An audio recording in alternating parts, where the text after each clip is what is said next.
A girl and a boy approached Joker. The boy was dressed in blue clothes and was wearing a small hat on his head. The girl was dressed in red and pink, with her hair gathered in pigtails tied with ribbons. Did you not escort Alice here? I can't believe it! It's the Cheshire Cat's duty to guide Alice. Leave it to Joker, the outlaw. That's so adorable! Yes, I admire you. That's so adorable. The two rushed toward Joker and jumped up and down with glee. You're annoying as usual, Dee. You're rambunctious as well, Dum. Joker called the girl Dee and the boy Dum. What? Hey, Joker. Am I the annoying one? I want to be the rambunctious one. That's precisely what makes you the annoying one, Dee. Oh, I see. In that case, I suppose I don't have a choice. Instead of interrupting the exchange between Dee and Dum, Joker turned to me and introduced them. Amelie, allow me to present Tweedledee and Tweedledum. If that's too much trouble, you can always call them the twins. Huh? It could be my imagination, but Joker? Did you just say Amelie? Huh? Joker, you're not gonna call her Alice? Joker's lips curled up in a smile as he answered the twins. No, she doesn't like to be called that. Huh? Dee and Dum's eyes rounded in surprise upon Joker's declaration, and they stood frozen in place. Aren't they overreacting a bit? I was somewhat taken aback by their response. Eventually, their eyes shined bright, and the twins jumped up and squealed in delight. That's so like you, Joker! I think I'm falling for you all over again! To think you called her by a different name for the sole reason that she didn't want to be called by Alice! Yes, I know Wonderland is fairly open-minded. But Joker, you're probably the only person here who would dare to be so bold. The two appeared unable to contain their excitement. Really? Is it that big of a deal? Not calling me Alice? I never gave it much thought, but the twins' overwhelming surprise caused me to worry. Did I lose all common sense along with my memory?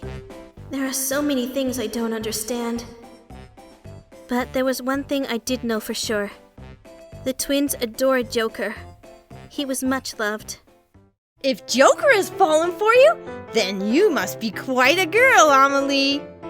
Dum smiled as he turned his gaze to me. I'm happy to have made your acquaintance too. I really like you, Alice. Dee was all smiles as she launched herself at me and gave me a big hug. I didn't know how to react in the face of her obvious enthusiasm. We just met, and she's telling me she really likes me. Is Alice really that big of a deal to Dee? Me too! No fair, Dee! Not you, Dum. Dum tried to approach us, but Dee quickly stopped him. Joker laughed as he stood there watching us. She seems to be really taken with you, Amelie. Speak for yourself. I probably owe this grand welcome to you for bringing me here, don't I? You're blaming me? Joker shook with laughter. If you were outwardly unattractive, even the twins wouldn't be fawning over you. That's right! We're so glad that you're Alice! Me too! I really like you, Alice! Joker was smirking, while Dee and Dum wore radiant smiles. I was sure I should have taken this as a great compliment, but I couldn't quite grasp the concept of Alice. I wasn't sure if I should rejoice. Hey, Joker! So? Where did you meet Alice? How far have things progressed between you two?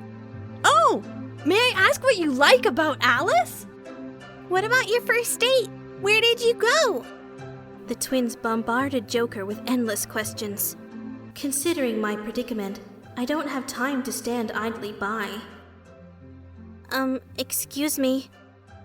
Wait, who fell for whom? Was it love at first sight? Oh, I should ask about your future. How many kids do you plan to have? I tried to get Joker's attention, but but my voice was drowned out by the twins' endless questions. I thought I'd at least let Joker know I was going to go ahead. No, I shouldn't interrupt them. The twins must be really excited to see Joker. They looked like they were having a good time. I didn't want to interrupt them. I have to act on my own. If I look around town, I might be able to remember something. I took in my surroundings and proceeded to walk.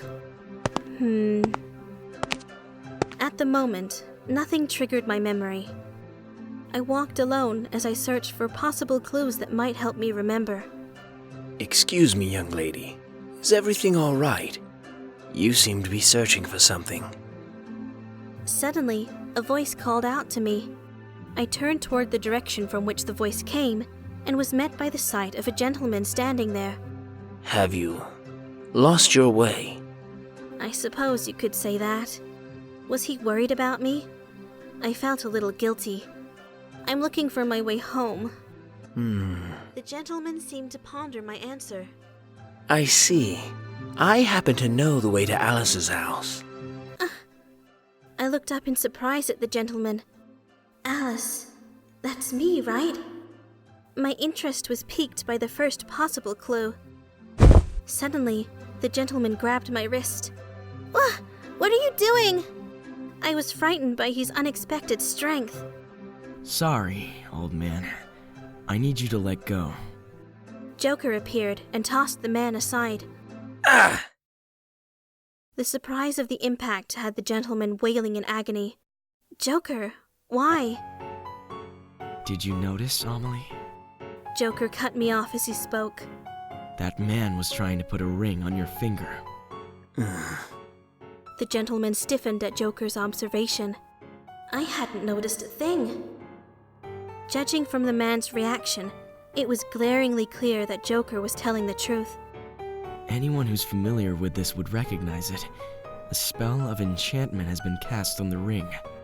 It enchants the heart of whoever wears the ring, making that person so vulnerable that they believe anything anyone says. It's a powerful, domineering spell that's in very bad taste. Did you say a spell? Was he speaking figuratively? No. Joker looked perfectly serious.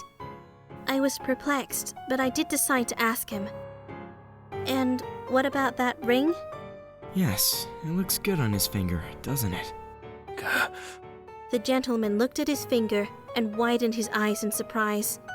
Suddenly, that mysterious ring was on his finger. Grr! Gradually, the gentleman's face took on a blank expression, and his body started to sway. For the time being, make yourself scarce. Joker took a sharp tone with the gentleman. And from now on, leave Alice alone. Take the time to reflect on your actions. If you do that, you can remove the ring. I understand. The gentleman's voice was devoid of emotion, and he swayed as he started to walk away. Joker, what just happened? What do you mean? You put the ring on his own finger without him even noticing. It was a simple trick. Joker spoke as if it was nothing, but I knew it couldn't be that simple. Although I was stumped, I had to get my priorities straight by saying what I needed to say first. Thank you for coming to my rescue. He spoke in a low voice when he replied. Since you have no memory, you have no way of knowing. But Alice plays a very important role in this world. It's no wonder there are people who try to abuse that. For the most part, Wonderland residents are harmless. I hope you won't let this experience get you down. Is he trying to cheer me up?